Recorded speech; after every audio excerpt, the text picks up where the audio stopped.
I think there's always a practical concern when it comes to processor or controller, particularly when you're a service provider.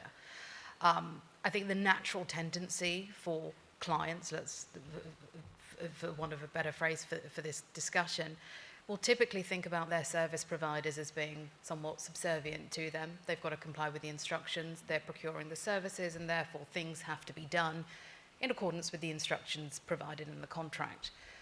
But is that really what's going to happen in order to provide the services? And that's where the real practical issues arise.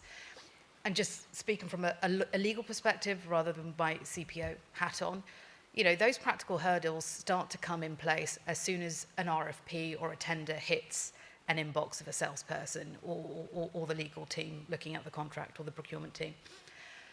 And typically what you will find, and certainly in my experience, is clients will say, can you sign up to the DPA? You're a processor.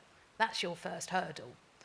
You don't want to lose the business. You still want to have skin in the game. You still want to be a part of that tender. So how do you respond?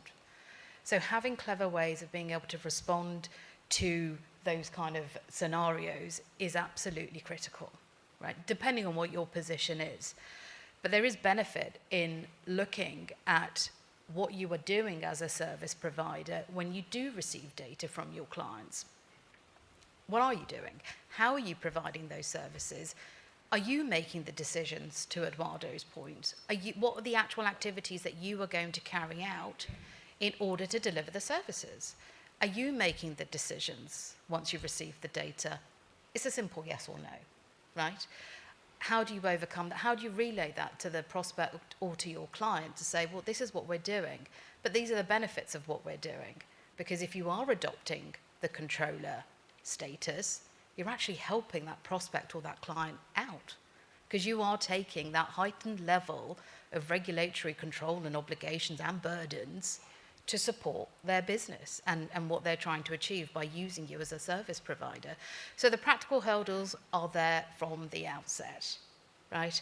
Now, sometimes one of the other practical hurdles that we've got to think about when you've got this issue of fighting the good fight, if you are a controller and not a processor, is, are you speaking to the right people at the client's end and the prospect's end?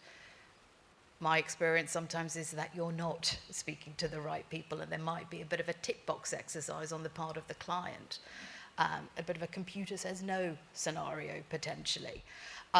So make sure you're talking to the right people to make the point that what you are doing with the data is actually indeed far more responsible than if you were purportedly being a processor. And then you also have to think about, adopting processor on paper but acting as a controller.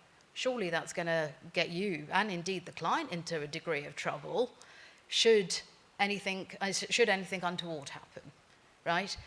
Because we're looking at what happens at a de facto level with that data, not what it says on paper.